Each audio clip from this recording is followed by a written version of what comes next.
Welcome everyone to day number 2 of profitable PPC campaigns for tour operators. Thank you all so much for being here.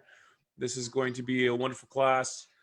And yesterday we covered keyword research, and we covered some of the fundamentals of why PPC for search works so well. And the thing that I want to ask is how many of you actually did the keyword research yesterday?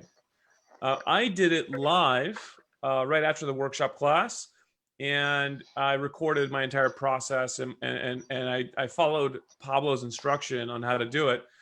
But one of the things that I want to mention is that it's important that you follow along in this workshop. So if you didn't do it, make sure you do it on this one, because Pablo and I are making ourselves available to you throughout this entire week, and then also next week as well. But if you follow along in the process and we get this thing all running together, then we can make sure that we're not only holding ourselves accountable, which I think is an important component of it, but also that we can actually learn from one another. And you can see how we're running campaigns, how we set the accounts up, how we load up the keywords, and how we do everything throughout this workshop. So don't waste your time just listening to this stuff. Take action, actually implement the stuff that we're teaching you. And within this next week, that's the whole point of this workshop, is that we are trying to set up profitable PPC campaigns for you. You don't have to have a huge budget to get started. You can spend $5 to $10, to start testing per day. That should be pretty affordable for most of us. And so it's important that if you want to get something out of this class, do the work and do it with us and follow along in this workshop, because today we're going to take all of yesterday's work. We're going to build on top of that, right? We're going to build the campaigns. We're going to write the copy, and we're going to get ready to launch, right? So make sure you're following along. We have this class, and we have another class tomorrow. It doesn't take long to get all of those pieces in place. And if you do it step by step, it's a lot easier than trying to do the whole thing all at once and watching, 3 hours of workshop and then doing multiple hours of work, right? So let's make sure. Brian, thank you so much. Look at that. I have spent significant time prior to yesterday's lesson developing identifying keywords. Awesome. So you're already ahead of the curve, right? So this is the kind of work that we're doing here. We want to ensure that you are successful, right?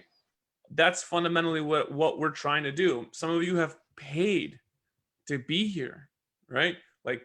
Make sure that you're doing the work so you can get the most value out of this workshop. All right. So without further ado, I don't want to run too long, because yesterday we ran, I think, half hour over. So let's make sure we try to stick on schedule today. And I know that we've got a lot to cover. And Pablo is going to be pulling up his workshop presentation now. And let's get started. All right. It seems yesterday when I started sharing my screen, I lost the camera. So just to make sure, can you guys see the screen and my face as well? Yep, we can see it. Okay, good. All right. So thanks again for being here, the ones that are here again, and welcome to any new participants as well. So on the last class, like Vitaly mentioned, we studied a little bit about inbound marketing, understood the background of why we can do what we're doing, and we focused on trying to get the keyword research done. So absolutely, I double up everything Vitaly said. Make the best out of this workshop. Try to follow up with the homeworks, because it will be more beneficial for you at the end. Now, on this class, what we are going to be talking about is a couple of best practices for the tourism industry. So just some places that you should pay some more attention when you're doing them. But that sometimes, of course, advertising agencies and freelancers, they tend to make the research. But when you know a little bit more about the peculiarities of your industry, of course, you already have a head start. Now, we're going to be talking a little bit about how to separate strategies for people that are in your destination, people who are not in your destination, which is especially something that you need to pay attention now during Corona, because your region might have the opportunity to actually make some local business. At the same time, we're going to be looking at the use of AdWords for the local market, and closing up by showing you guys how to set up your first campaign. So we're going to be starting by looking a little bit at the best practices that we have. Just get this out of the way and enable this. So one thing that is always going to be very key when we're building AdWords strategies is that we have the possibility to filter quite a bit. Not only on in locations or the languages that they speak, but also on a vast selection of metrics, really, like, for example, interests or demographic information, geographic information. In tourism, we take our approach in mainly four points, but these are just the broad ones, because of course, depending on your industry, it's always going to be a different scenario. Like, for example, I can highlight one very cool strategy that we did for a customer in Norway. We did have a cruise ship itinerary, so we knew where they were going to stop in each of those cities, and these customer of ours used to provide activities in all of those ports, upselling them with POS desks. So we made a strategy based on a radius around these ports that the cruises were going to stop. So that is a very good example of the first point that I'm sharing here. That is identifying your target customer and knowing where he's coming from. We're not really talking just about if he's coming through which channel, or if he has which kind of advertising really picked him up, but just on a more, I guess, on an industry level, on the marketing level, we got it pretty much covered. But the customer usually gives us a lot of insight to his market, right, his behavior. So that's definitely one place you want to be looking at. You need to understand this. You need to be, if you don't, ask for help, look for research, talk to other players in your region. You need to know how to approach people who are in your destination against people who are not yet in your destination. Now, using our example that we're using here in this workshop, Crazy Crab, right? So Crazy Crab actually, the bigger part of their traffic did come from the United States, and we also picked up that there were some other segments that had potential, like, for example, Canada, and a small budget also invested into the UK.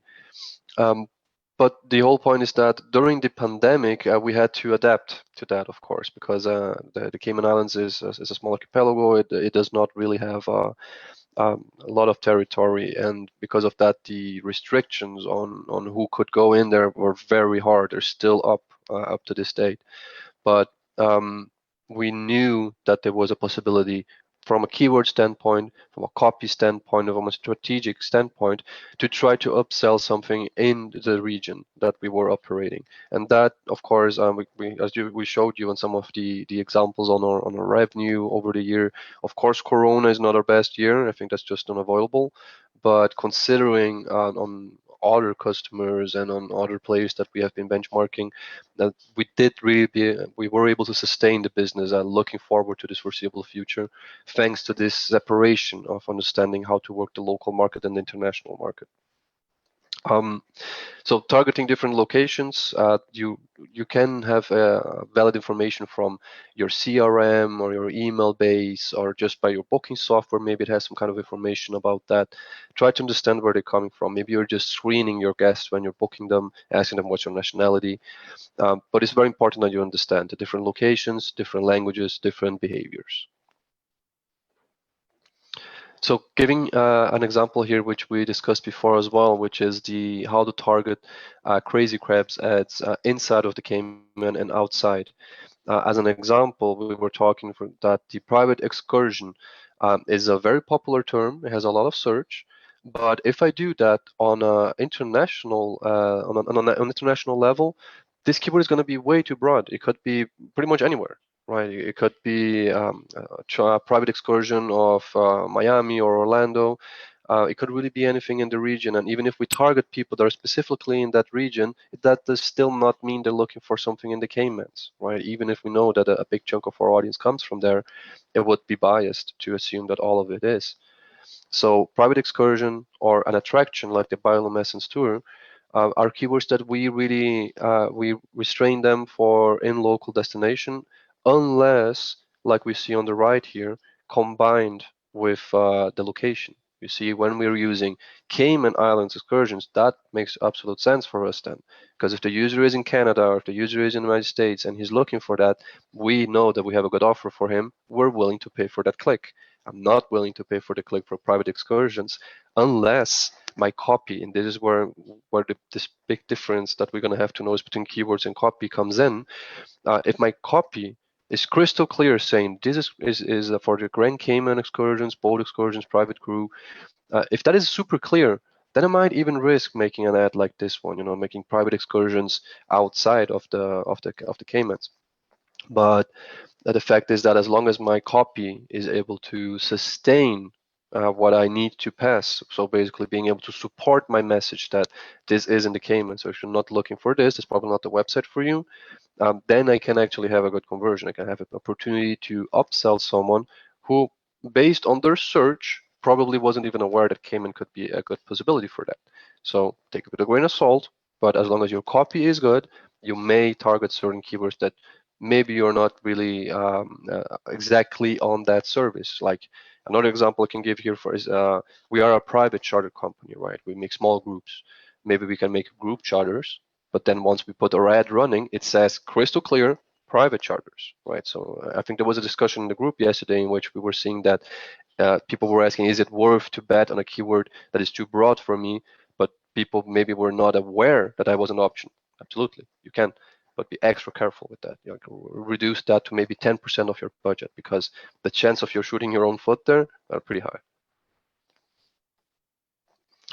Now, Hey, Pablo, sorry. real quick. So just to kind of touch on that real quick. So what you're saying is that, like, for instance, if I'm running private charters, right, and I am advertising or bidding on a keyword that is, boat, like group boat trips, which are sold by the ticket. You're saying that I can still experiment bidding on that keyword as long as my copy is crystal clear, stating that I'm advertising a private charter, right? And that I can pre-qualify essentially people in the ad, right? Is that kind of what you're saying there?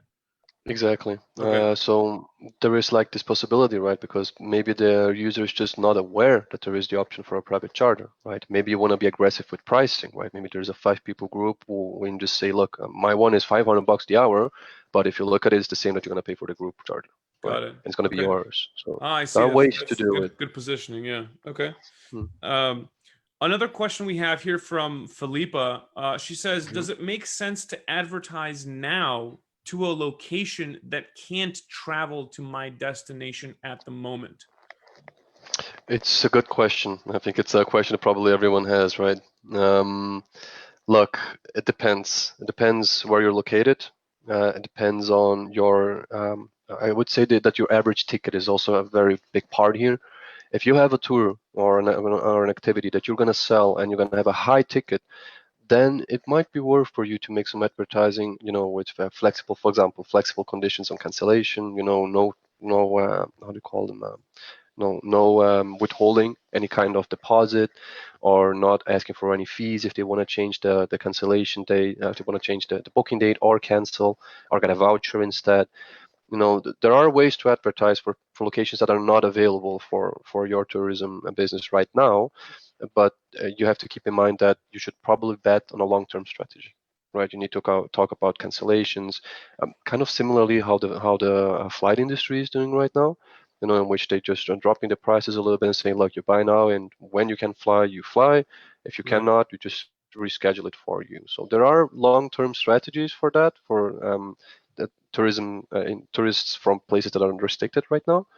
But Again, we are also still running some campaigns for the United States and the Cayman and the Canada with this customer, for example, but on a very reduced budget, right? And a very clear message that, we are aware that you cannot travel right now. Got it. Are you guys doing? I've seen some booking platforms that allow you to um, offer like a discount if you're booking like 3 months in advance or something like Mhm. that, right? Is that a strategy that you've seen employed successfully? In another customer, actually, yes, not with Crazy Crab because we kind of bunkered down a little bit. It was one of the most affected regions where they really locked down, and it's right now it's one of the only locations in the world in which it's completely COVID free because of that decision. There, we didn't really offer any long-term discounts. But we have another customer in Mexico in the Veracruz region. He did. So he started saying that if you book in advance, 2 months in advance, you would get a very good discount on your and giving them as well flexible conditions to cancel if necessary. So it is an option, right? I think that everyone's aware that it's not the safest moment to buying tours and tickets, right? So you need to bring something to the table. You need to have an added value, be that flexible cancellation, no compromise, no stress. If you can't, you just can't, and you get your money back, or like you said, a discount to make the sale a little bit more appealing, right? Yeah. Okay. Makes sense. Thank you. Um, So something that we have been pushing quite a lot for Crazy Crab, we had lots of ideas. We noticed that during the COVID, when COVID really rose and we started seeing cancellations coming in for November and September already, and there we noticed that we needed to work very close with our customers because it was a crisis and they needed our support more than ever. So we came up with tons of strategies for different locations and different customers. But for Crazy Crab, for example, he drove a big part of that insight of understanding what he can do because he needed to have an approval from government for certain things, like teen days, in which we started focusing on teenagers, which are pretty much stuck on the island with their families, and we wanted to give them a different experience with a better price. The local discounts, which I'm showing here, flexible cancellations, and that is reinforced all over the website. Book now, no compromise, um, no down payment, no deposit. So we just wanted to reinforce that through the website, and that's true for most of our customers really. That we are aware it's a complicated situation. It's not what we're used to. So we're also putting our hand out there that, if there is a wish, if you already have tickets to come, you can still book here and then you can cancel. Local market, a big incentive, and some other efforts that some of them didn't go through. But with governmental, we wanted to try to do. We had some customers in Mexico trying to get kind of a local amusement park going with some of their activities on the lake region. um, Huge different approaches, but I think that the ones that I can say off the bat these are key is the local. If you have a local market, do bet on it. Make some local advertising. The discounts for sure, work discounts and flexible conditions on cancellations. These are like the three that you have to go to if you can, because that's I could say at this point is pretty much expected of anyone in this industry that you are able to offer that, right? Here's just a quick look at how we were running the ads, right? As I mentioned in the last class, I believe we were running 20% discounts overall, right? So answering your question, sometimes we do give discounts. This discount actually was not because of COVID itself. We used to run two specials during our low seasons. We just piggybacked on that. And then we also added another 20% on top for locals. Right. The behavior of the traffic has changed quite a bit because of that, of course. Organic still drives a lot of traffic from the regions that we usually did, but with the change in advertising, of course, we saw a lot more traffic coming from the Cayman Islands instead of outside. Hey, So, Pablo. yeah. Can you go back real quick? So we talked earlier on in the first class, and we talked about discounts being applicable to the consideration step right? Of the kind of you know, buying cycle, right? And so when you're doing the 20% discount, is this ad primarily used for people who are already looking for a specific product, or they're looking for things to do, or what's the ideal kind of use for running a discount in the ad itself? It's a very good question. We had two approaches. The first one was for the bottom of the funnel, right? For someone who was looking specifically for a tour, private charter, or a location that we are active in, or an attraction that we actively cover. There we had this kind of ad in which we're really being super aggressive, right? Saying 20% off your private charter right now, book now online, da da da da. But we also did for the consideration and the awareness stages, right? So the middle and top bottom and the top funnel, we also have created extensions. So we were still running with our normal ad, which when it was on a consideration stage, it was still a hard pitch, of course, because we're trying to sell something, but highlighting some of the benefits, talking about private crew, your pace, your day, things like that. But we also had site link extensions in which we were saying, here's a 20% off right now, and here's a 40% off if you're local. So we were reinforcing that pretty much everywhere on the ads when it made sense, and not on the top level. But also in the website, very important to make sure that the communication reinforces that, right? So we have pop-ups, we have banners that we inserted into the pages, and we really started studying better where to send the traffic, right? So if someone clicked the Bioluminescent Bay tour, they would reach the page for the experience, right? But if they were looking for, if they clicked the, oh, here's a 20% off, it would throw them directly to the booking page in which there's a banner saying you got 20% off. Got it. Okay. So at this point, we should have the keyword research done, right? At least a sample of keywords so you can build your first campaign together with us here. And we're gonna need to know how does the structure work for AdWords, right? How do I organize? How does the hierarchy work between my setup and my structures? So we're gonna go a little bit over that. So to answer some of those questions that I proposed before, right? What's the language of your user? Where is he? What's the behavior? Which are the cycle stages? One of the best ways to find that out is using what you have available for you right now. That might be, for example, your web advertising platforms. You might already have AdWords running. You might already have an analytics, Google Analytics set up, which is great, by the way, for you to be able to understand which part of your audience is actually in destination or out in off your destination, because you are able to filter for geographic. So everyone that is in Madeira, which is an attraction in a region in Portugal, but they are not speaking Portuguese. So their browser is set to English, for example. Now you might say, but what about the expats? You can also filter that out by looking, for example, at time of permanence. There are several ways for you to filter that information out. Analytics, definitely a must-have for now and for the future. Once you get this running, it's going to be very insightful.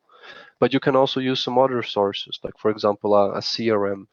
A CRM stands for pretty much any kind of lead management system in which you're able to receive an inquiry and have the name and the email and information that you collected from a form, for example, set in. Your booking software might double up as that as well. So maybe you are making a direct booking on your desk and you're asking them questions, which you usually fill in as a guest manifest. That can actually be very, very good for you now if you're able to treat that. Otherwise, you're going to have to do a little bit of paperwork, maybe some Excel sheets. But the more information you have about your customer, where he's coming from, how did he find you? Maybe that's a great question we always put in our post screening processes and review requests.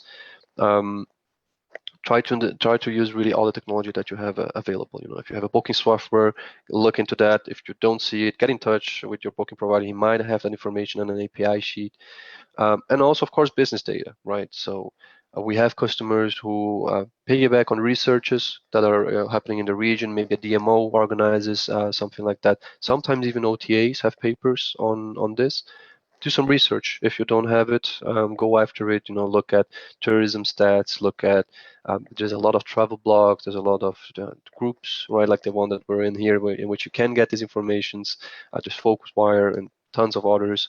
So try to learn more about your industry if you already don't, if you're not the leader already and you're actually pitching what it's all about, right? But if you have someone that is let's say has more authority over the market than you, be that a competitor or even someone that is in the same industry but a different vertical, try to get in touch with them, get this information because it's super valuable. I'm gonna have 3 examples here. Just before we go into the copy itself, I want to talk a little bit about the destination or landing pages. Why is this important? Because if we look at it from a big level, right, the whole advertising journey, we talked a lot about the first step, right, which is understanding the market, the keywords, the research, the copy.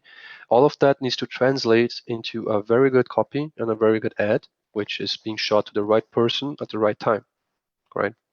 But then still, if someone clicks on that link in your ad and you're paying for it, there is still a very important aspect of it, which is the page that you're going to send to. Maybe that's a form, maybe that's a blog post, which I don't recommend.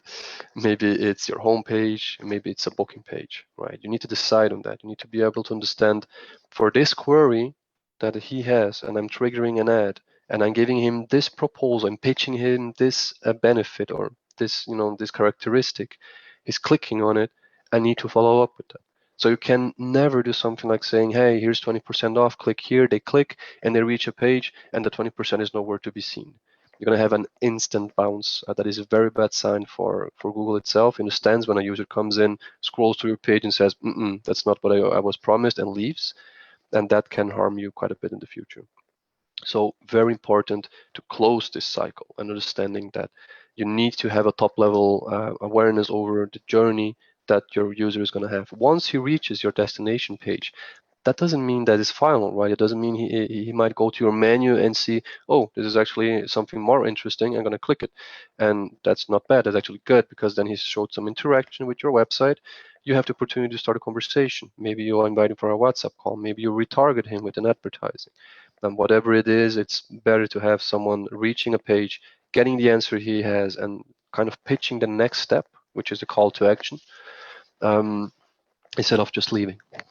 So again, let's talk about the top level, top funnel first, right? So this is really dangerous ads, right? These are ads that if you want to do them with branding, so someone is looking for your company, that's great. That's a best practice. But you might not want to do it in, like we said in the class before, like ads for things to do in the Cayman, right? Unless, again, your copy is crystal clear, right? Saying that this is a private charter company, you're going to rent the boat and have your own day and you can see different experiences. Click here to check it out.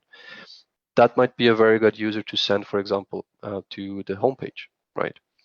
When it comes to the call to action, that's basically any kind of usually a button or a form, something that is interactable, which we want the user to interact with. So basically, whenever you do an ad and you look at your destination page, make sure that that page has a CTA. That CTA might be something like book now, get in touch, I have more questions, check my FAQs. Whatever it is, just ask yourself, once my user gets to this page, what's the next step I want him to take? That should be your call to action. Yep. So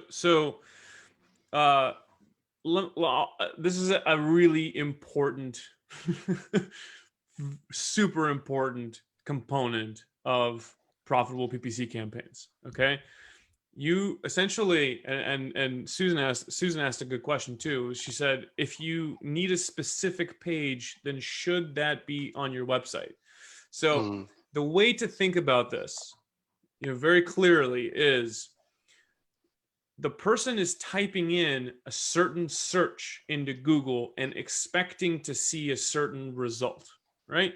And so Google is showing them ads and organic search results that most likely fit or most closely fit what this user is searching for. Okay, so the way that to think about it is if I was a person searching for this, what would I expect to see on the other end of this click, right? So this is where things like the keyword selection within an ad group, and we'll go into construction of the campaigns in a minute, right?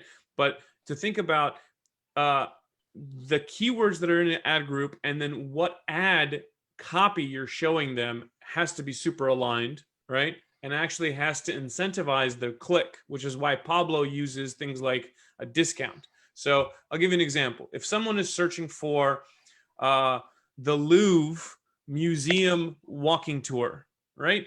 They're searching for a very specific type of experience.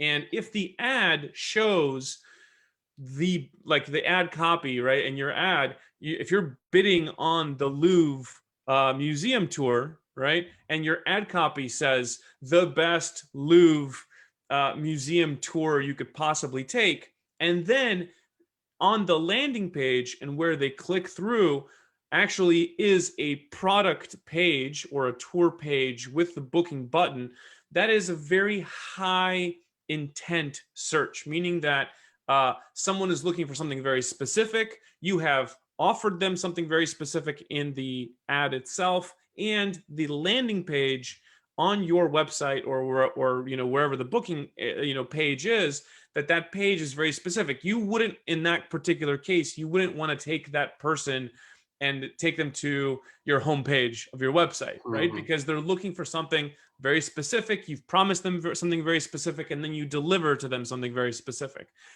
If you take it one step up, which is, I want a Paris walking tour, right? Then you're going one level above. They're not sure what kind of walking tour they want, but they want to go on a Paris walking tour. And in that particular case, if you are a walking tour operator in Paris, then you could take them to a page that is 3 different walking tours that you offer in Paris. So their search intent is that they're looking for walking tours. Your ad is the best walking tours of in Paris, right? And then the landing page they land on is the delivery of the offer you make in the ad, which is, here are walking tours in Paris, right? So the way to think about this is that you want to try to get into the state of mind of, well, if I'm bidding on this keyword, what is the person on the other side? What are they expecting to get out of this search, right? They have a very specific intent. Intent is a very important component. And then where you drive that person, that user on your website is super important to match all of that up, right? It should be one clean line. Everything is within expectation, right? So Susan, your question is, should it be on your website? Most likely, yes, it should be on your website because you have full control over the experience on your own website. Now, if they're searching for particularly a social media, they're like, I'm looking for awesome Instagram accounts in Paris, right? Like then you can essentially like maybe send them to like an Instagram page.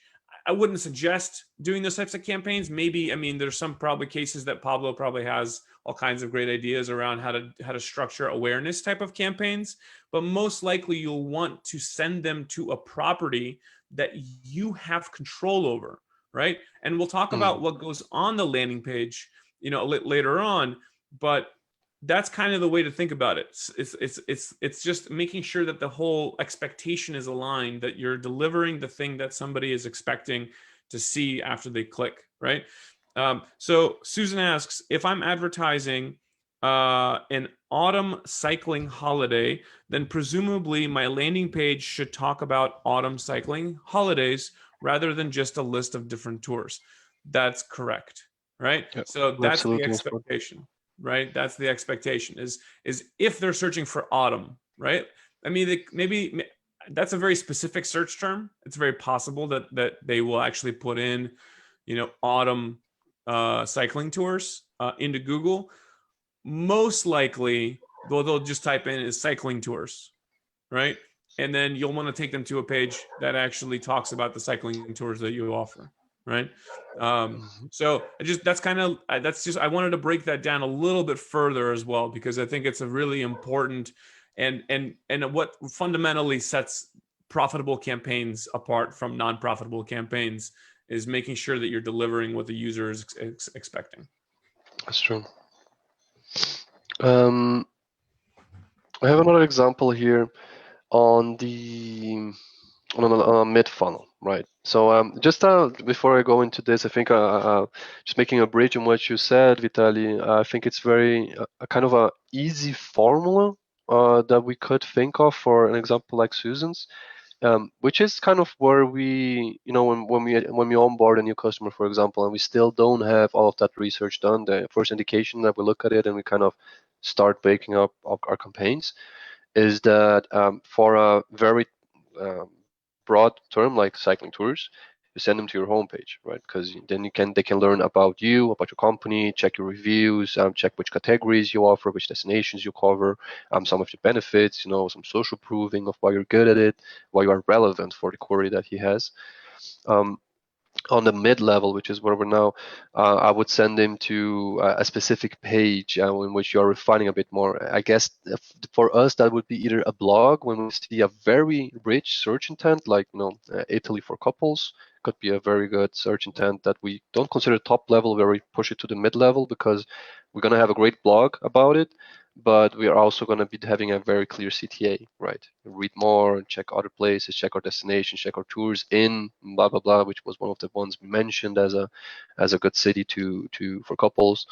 But also the category pages, right? It's very common that you have a home page, then you have a category page like cycling tours, kayaking tours, walking tours. Those usually tend to be our mid funnel queries where we send them. And then on the very specific ones, like an attraction or a modality, mountain biking in Sicily, we can then target them with the product itself, right? So on a very, very broad level, without too much research on your business and understanding each of the cases one by one, super top level, send them to the home or the about us page or the reviews page. On a mid query, which is starting to show some intention, send them to a category so they can browse to a catalog. And when it's a super clear intent, like walking tours in the Louvre, then you send them to the product page, hands down. Okay. Now, in the mid funnel here with consideration funnel, right? We understand that the user is looking for the queries that we're going to target with this kind of experience are a little bit more inclined to a specific activity, or talking about private charters already. Maybe there's not a book now there yet, but we have something like the best charters in, and we can target that.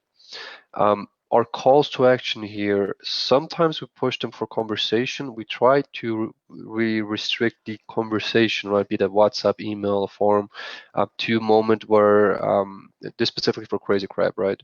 In which he is a little bit more mature to buy, so more on the bottom.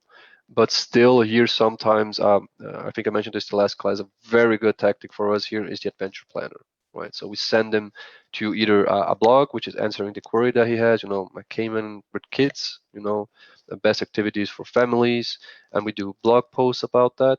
But usually don't send traffic there, but just organically we try to incentivize the traffic there. But we have specific landing pages as well. So like this adventure planner, which he can come in, he interacts with the page, he clicks on different options, and he gets a result saying you need this many hours. At that point, he can either book, or he can also submit that information for us and for himself and proceed to the booking page. So there we see it as a very good conversion point. It's an upseller, right? On the conscious level, we're really talking about sales, right? Conversion. They're looking for best booking company, best private charter company in the Grand Caymans. We know what he's looking for. We know what he intends, for most cases, to get out of a query like that, what his search intent is. So we just try to push him to a direct contact with a salesperson, visiting a POS desk, booking online, subscribing to a forum, or submitting for applying for a discount like the 40% local discount. The page itself for Troy Leacock and the Crazy Crab, it's a little bit different because he has this method in which you have to build up your activities with a certain number of hours. So you pretty much picking the vessel and the number of the hours, and then it's your day, and you do what you can. We have built a very specific conversion page, right? And we have constantly updating it. But you see, I didn't really add the final price that we're showing right now on the website, but we were showing the discounts up here, right? So we're saying that there is a very clear indication that there is a discount. We're showing that there is a value discount as well, so that they understand how much does 20% represent of this ticket for me. So the bottom, you try to sell, okay? You throw them to a form in which someone on your desk is going to call them. You throw them into your booking engine if you have one, and you probably should if you're investing into online advertising. But that's pretty much how we structure the three levels. We're going to be discussing a little bit more in the third class about best practices really for the landing pages, how to build them up, which is something that we at Lehype, we usually take it as a main aspect of it. If you don't have a good website, then at least we're going to build you a new landing page, specific pages for the advertising, because the possibilities there to test and to improve on it are just better. Like Vitaly said, if you have control over it, it would be a very bad mistake for you not to try to manipulate it for your best results. So here's a big question. It's one that I get a lot. How much should I invest? Right. I think we mentioned in the last class that anything between $300 or $400, you're good to go to at least launch your first campaign. That's usually how much I ask on a budget investment. When I close a deal with a new customer, they have to consider that there is a cost for the service, which is me and my team, but there's also cost for the advertising itself, which is the cost that you guys do when you do your own campaign are also going to have to pay for it. And that's monthly, by the way. Just yes. so you guys are clear. $5-10 a day, $300-400 per month, right? Yes. And that's not like something that you spend. You don't spend $300-400 right away, right?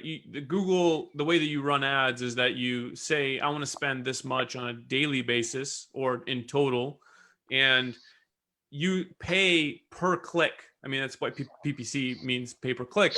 You are only charged for the clicks that you are currently getting. And based off of some of the keyword research I've seen you guys do, each click is like between 10 cents and $1. I mean, Pablo can probably talk a little bit more about this, but you can actually, if you start with a small consideration set of keywords that you're going after, remember we talked about being specific and then going broad, right? So you want to pick the keywords that are going to be most likely to work well for you. And you kind of, the way I kind of look at it is that you go after the low hanging fruit first, right? So like if you have like we talked about earlier a minute ago, a Louvre museum tour, right? You start with the most specific and work your way up from there, because most likely you already have a good product page or one that may just require some slight modification, right? And you have a good landing page you can already send them to.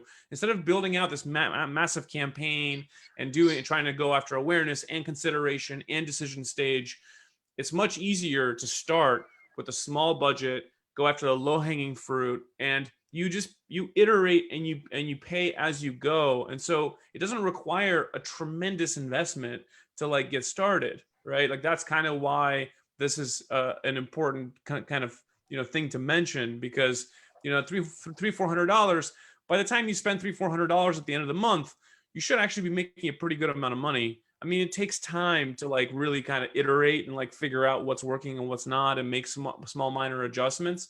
But if you're doing it and like, especially like during this class, like at the end of this workshop, in this week, if you launch that campaign, by next week, we can sit down and actually start like picking stuff apart, and you'll actually be able to start seeing some results, right? So like that's kind of the idea, is that it doesn't take a lot of time, it doesn't take a lot of effort, energy, and money to just get started. Don't try to boil the ocean initially. You can start kind of from something small and then work your way up from there. Exactly. Looping in on what you said, Vitaly, about the low-hanging fruit, right? That's basically where we put our investment in, because we did notice that the more specific you are at the beginning, right, you're gonna find the keywords, like using the same example, the Louvre walking tour, right, private Louvre walking tour. If your business offers that, there's a big chance that you're going to notice that a small chunk of your keywords, usually the more specific ones, are going to bring you 80% of your results. That's a Pareto's principle. It applies to lots of things in life, but specifically here for ads, it's very true, because in this case, the 20% effort would be that very specific keywords, and the 80% effort would be the broad ones. We also loop that back into our processes on our maintenances. Like we do once a week, make a review for each account, and then of course, if you're in the middle of Black Friday or something like that, that increases in frequency. But we do a monthly report and weekly reports, and we always notice that this behavior is true. And usually the 20% effort, it's working well, because it's a very specific keyword. We have a very specific offer, and we have a very specific page about that. So we're usually the best players there. Where we put, at the end of the day, most of our effort is in trying to get more from that 80%. Right, so we do a lot of testing, we do a lot of A/B site testing, right? So you test a copy, test a different page, change the buttons, change the form, see if you get a better conversion. Usually we get it right with the 20%, and then we spend the rest of the time on the 80% to increase the results. That's usually how it goes. But you will see that there's going to be immediate results, right? Which is going to be traffic right away. You start paying, you start getting traffic. But there's also going to be long-term results, right? When you really find out how to make that 20% sustainable, so that you know for a fact how much you can put into it and how much you expect to get out of it after a month of running a campaign, for example. At the start, it's pretty much impossible for you to do that, because you don't have any benchmark, right? If you don't have any ads running. But you, as like Vitaly said, you will see the results. Like if you launch the campaigns, the next day you might start getting traffic for these campaigns. Now, if you did a good job with them, if you used the correct keywords, if you used the correct page, and really you were able to provide a satisfying experience for the search intent that the user had, you're going to have success. But of course, it's hard to get that success done right off the bat, right? On the first week, you're already getting your 20% right and getting 80% of that result that you need. But it's like most investments in life, right? It's something that you need to keep pushing. It's something that it has a small learning curve, but you will see right away some results, and then you will see the long-term results as long as you keep pushing, of course. That's a really good point. Actually, can you touch really quick on seasonality? Like for instance, should I be running? Paya asks, should we be running ads for a boat company in the off season? Mm-hmm. So we have different approaches depending on customers. It depends a little bit as well. At the end of the day, anything that we do here at LeHype, the customer has the final saying in it, right? But I personally believe that search as a whole, right? So advertising search and also the organic search needs to walk hand in hand. And you need to be very careful as well to not do something that we call a cannibalization, right? Which is when you start actually generating paid traffic for something that should not be paid, it could be free. During the seasonality, when there is a region that really is, seasonality bound, right? So that like winter, you don't have anything to do. Summer, you have a good summer, or the other way around. If you're doing like motor skiing or whatever it is, we do usually tend to reduce investment during the off season and start focusing a bit more on that's where it depends. Like in Switzerland, for example, we have a lot of local market, because the Swiss people are very active. They like to go out, they like to hike, they like to climb, they like to hit the waters with bike rafting. So if you have that kind of company, it's understandable that during summer you're going to have a lot of tourists, inbound tourists in the region, but and you're going to want to invest more. But that does not mean that you might very much stick to your same advertising, but just change the strategy, right? You just aim that investment to somewhere else, if your business allows that, of course. If it does not, then my immediate recommendation would be, if you can afford it, right, keep them running on a small scale, maybe 15-20% of your investment, right? Keep very close eye on that and see if your traffic does increase with your conversion. You see, because if you keep running an ad during your low season, you see you're still getting a lot of traffic, but suddenly your sales went down. You're not investing in the right place, right? You might want to first change and test if there is an offer that you can make, if there is a contact point that someone wants to have, but usually that's an indication that your traffic growth, it's not following your sales growth, so you're paying to not sell. What I suggest, honestly, and that is a little bit outside of the PPC scope, but it's what I would, as an agency, recommend: focus on your SEO during your low season. Create new agendas, optimize your website, learn from the keyword research that you have done for PPC and apply that to your website on an SEO level. That is usually what we recommend. We shift from this more, a commercial, pitchy, salesy approach to a more, let's build genuine content so that we get more traffic once the high season comes back.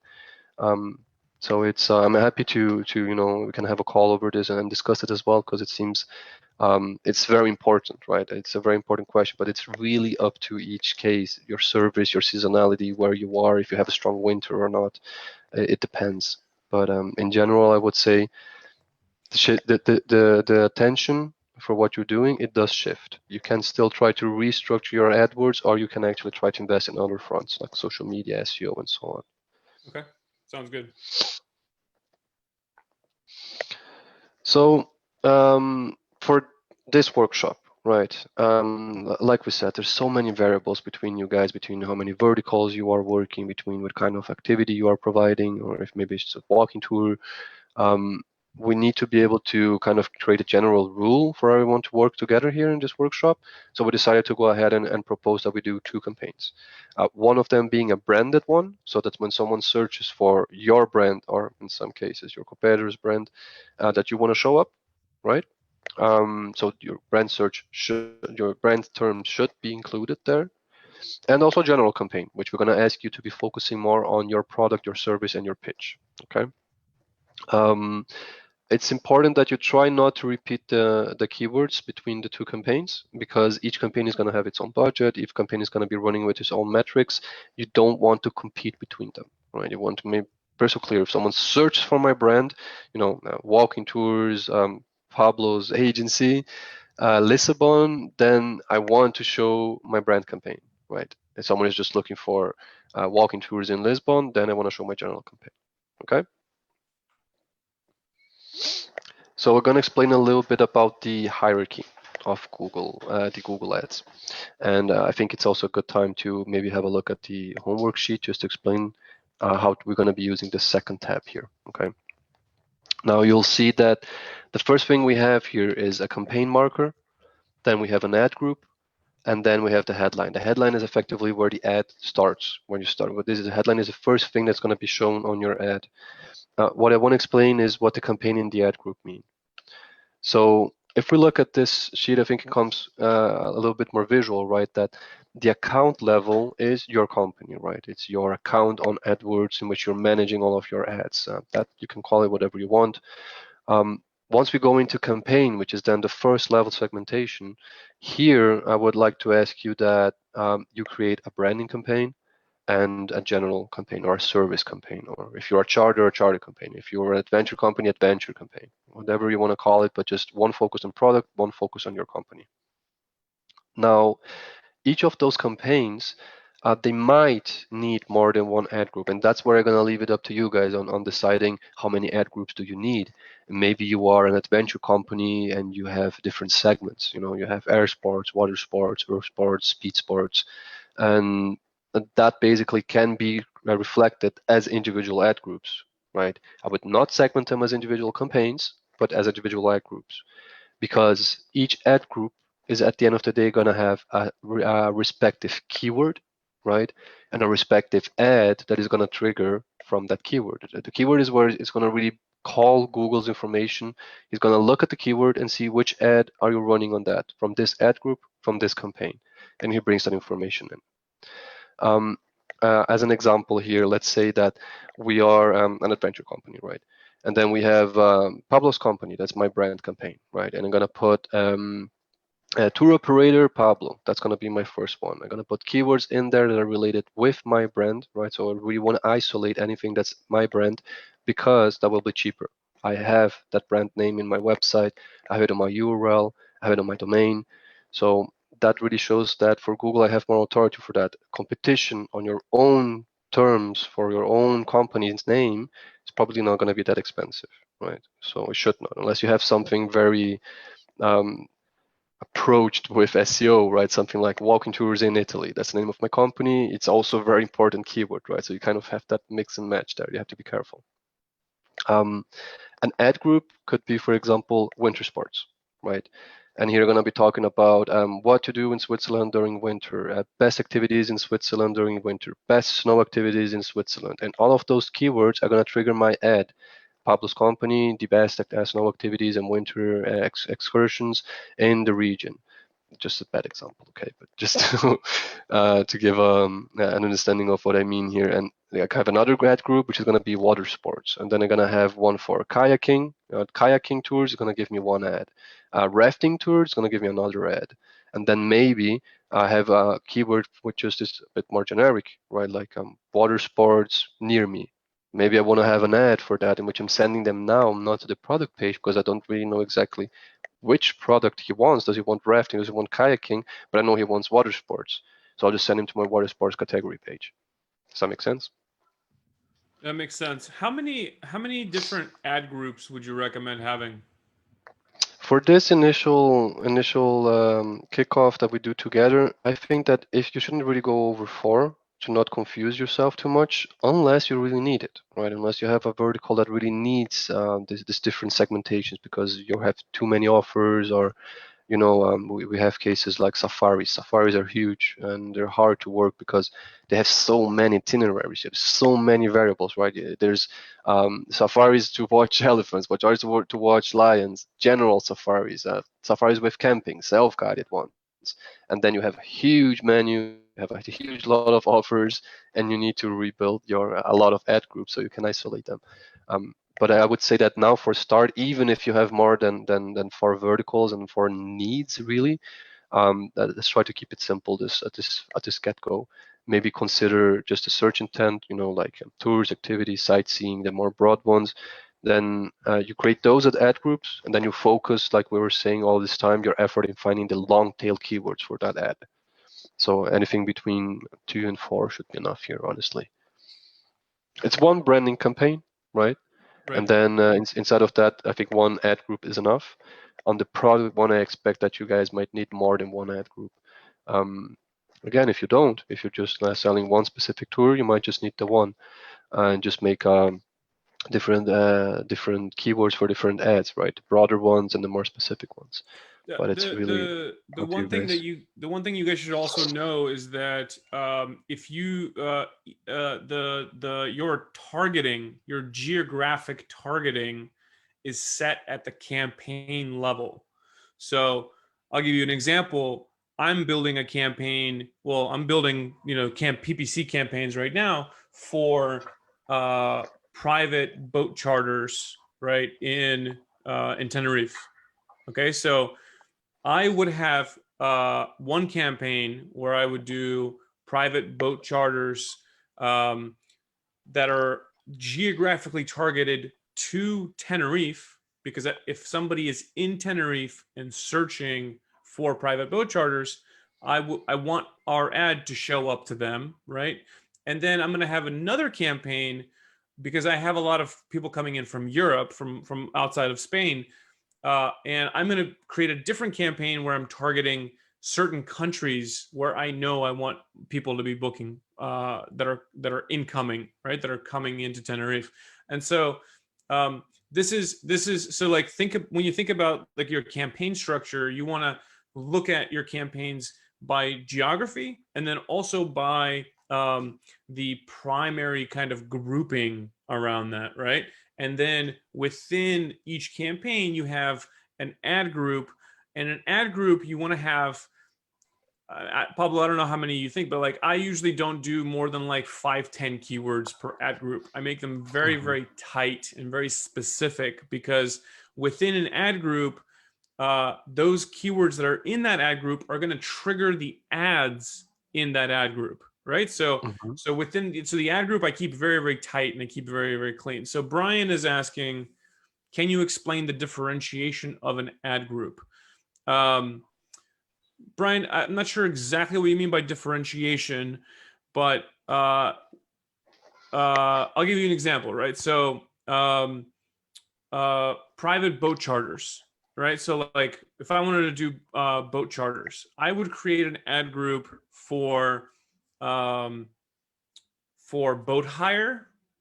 There's a whole I'm trying to simplify this because I have a whole like system to this, but so I would essentially do an ad group for boat hire, which is a way that the UK describes what I have, and then I would do boat charter, which is a way that the US describes what I have, and then in the ad group that says that's boat hire, I would have ads that say boat hire, and then ads that say, and then I would have another ad group that would say boat charter, and then I would have ads that say boat charter, right? So like I would use the vernacular or the language that I know those customers are using. So you typically want to use ad groups in a way that, again, only have 5 to 10 keywords, so super, super tight.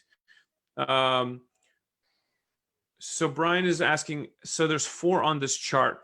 By the way, this is an example. I think what Pablo is showing you is an example of the structure, not the structure that you need to create. You kind of need to create. And by the way, as you're creating your structure, post in the group after this class, and we'll kind of help you to decide, what needs to go where. But as a general rule of thumb, you want to keep about 5 to 10 keywords max within one ad group, right?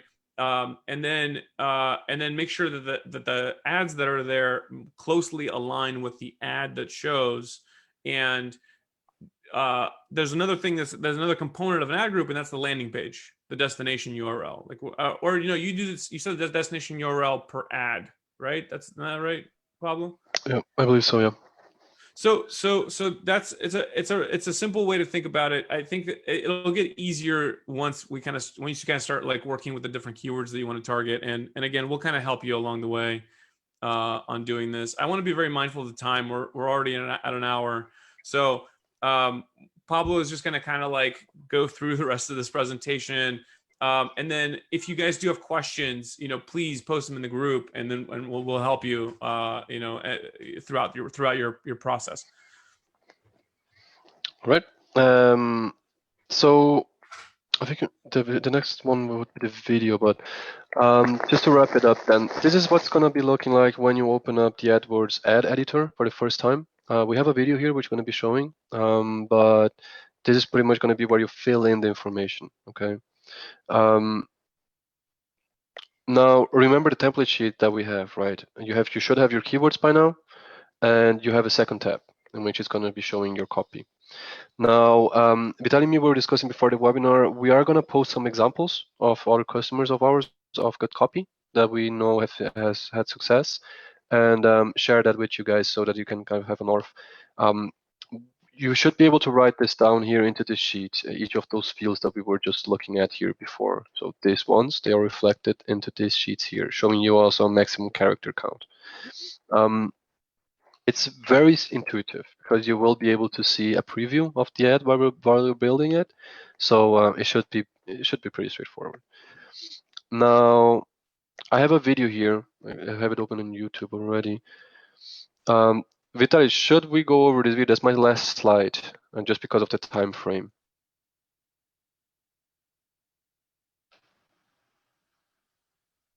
Vitaly? Sorry. No worries. Yeah. We should watch this. So like, it's very easy to get lost in AdWords. Or sorry, they don't call it AdWords anymore. It's called Google Ads. Google Ads. When I first started working with it, it was like super simple, and it had like maybe half a dozen different options.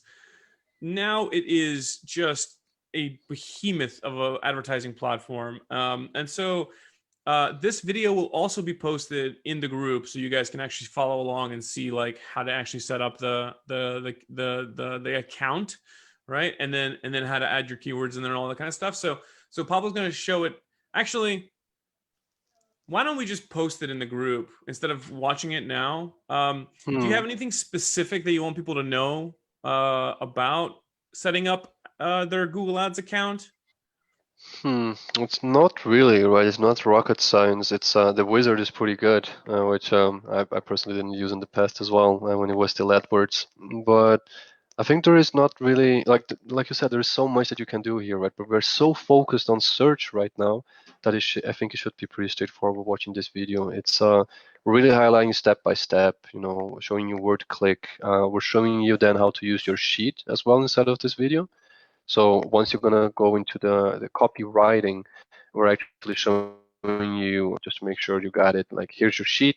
This is what you gotta copy. This goes here. This goes there. So it should be straightforward. And of course, I'm gonna be available if you have any questions. If you need some extra hands there, I'm gonna be available today for that. So okay, so that's good. So what we'll do is we'll post the video in the group. You guys can watch it on your own time, at your leisure whenever you have the availability. And I'm also going to be doing this homework right afterwards. So Pablo, let's talk about the homework. What's the homework? All right. So the homework here would be that we need you guys to produce the copy and set up the campaign, at least those two campaigns for us, with the branding campaign and a product campaign, right? I would like you to write at least one ad for each, right? So you have at least one ad for your branding campaign, one ad for your product campaign. Like we said, pick your best seller, pick the one that has the most potential. That maybe it's a long keyword, maybe it's super specific and it has 200 searches a month. That's great. That's the one you want to make an ad on. What I need you guys to do is write this, follow the video steps, which should be pretty straightforward, to upload your first campaign and add a budget to it, smaller one than we're recommending here if necessary, even if it's just a couple of bucks, so you at least understand the structure and you're able to release your first campaign. Because on the next class, we're gonna be, I hope that we have a more closer session. We do have a special session coming up, but this one here, I'm gonna be talking a little bit more about, your website is running. We assume that you got a good keyword, you got a good ad. Now we need to look a little bit at your user experience on the website. So we're gonna be talking about how do I report to know if my campaigns are successful? How do I tweak? How do I test? Right? What should I change on my pages? Right? Is there something I'm missing? Is there some tools that I can use to better understand what my user, how my user is behaving in my website? And just of kind of a couple of last words from our success case, kind of a magic formula, let's call it, on what the takeaway, the major takeaway I want you to have from this workshop. And we'll also have a special giveaway. I'm not going to spoil it yet, but by the end of the third class, we will select a winner of the participants, and he will gain a very cool prize, which I'm not going to talk too much about right now. That sounds good. It's a good giveaway. It's it's approved for sure. It's very good. All right. Thank you guys so much for watching class number 2. We're gonna post all the resources from the video directly in the group immediately after this call, and then I will jump on, and I'm actually going to be doing this campaign structure. I'm gonna set up my own, like a brand new Google Ads account. I'm gonna follow the instructions, and we're gonna do. You're welcome to join me. We can do it together. And again, my primary goal, Pablo and I are so super focused. Like, we really want you to be successful. We want you to have a profitable new bookings channel, a direct booking channel that you can control, that you have access to. It's quite surprising, actually, how few independent tour operators do Google Ads. So there's a massive opportunity for you to essentially take over and get clicks pretty cheap. And so highly recommend following along. Do the homework, because tomorrow we're going to go through now that we've got the campaign structure, we know where we're taking our customers and where the landing pages are. Now we're going to talk about how to actually make sure that that page is converting, right? Which is like, that's like the other thing is like that experience, like it's called the post-click experience, right? Essentially, it's after somebody clicks through your ad and they land on your landing page, how do we make sure that experience is as amazing as possible so that you're actually making sales, right? Or getting leads if you're like a multi-day operator or higher price operator, right? Whatever it is, that conversion that happens, that that you're actually making money off this thing. Let's get to that. So make sure you guys are sticking around. Definitely come back tomorrow. Pablo, you're awesome. Thank you so much again for another wonderful class. Thanks for And having me. one quick thing that I want to mention that's really important is that if you get stuck and you're like, I'm not sure what to do, you know, like, or you have a decision to make. Like I noticed that several of you, even in the comments today, mentioned that you aren't sure if you should go one way or the other. Tell us, post in the group that you're stuck on something or you're not sure which decision to make or you know, you're not sure how to structure your ad campaigns or how to write copy or whatever it is. Post it in the group and we will help, right? We want you to Absolutely. have a campaign ready to go by the end of tomorrow. I know some of you guys are busy. I know you got a lot of stuff going on. We also have a lot of stuff going on, trust me. But we are making time for this. Super important. If you can get this down, you will have a new profitable channel to get bookings through. And whether you're ready to use that now or whether you're ready to use that in the autumn or in the winter or whenever, you will have the foundation of a profitable campaign ready to go. So absolutely, let's do this. We're here for you. We're making time. Be committed, take action, and let's rock and roll. Perfect. All right then. I'm looking forward to. I'm gonna watch your class as well and see how it goes. And I'll be available at anything. Okay, guys. If you wanna also private me on Facebook or anything, I'm always available. So Awesome. I'll talk to you guys tomorrow. And thanks again for the opportunity of hosting this, guys. Thank you guys so much. All right. Stick around for all the worksheets and everything else that I'm going to be posting. Okay. Thank you. Perfect. Thanks, guys.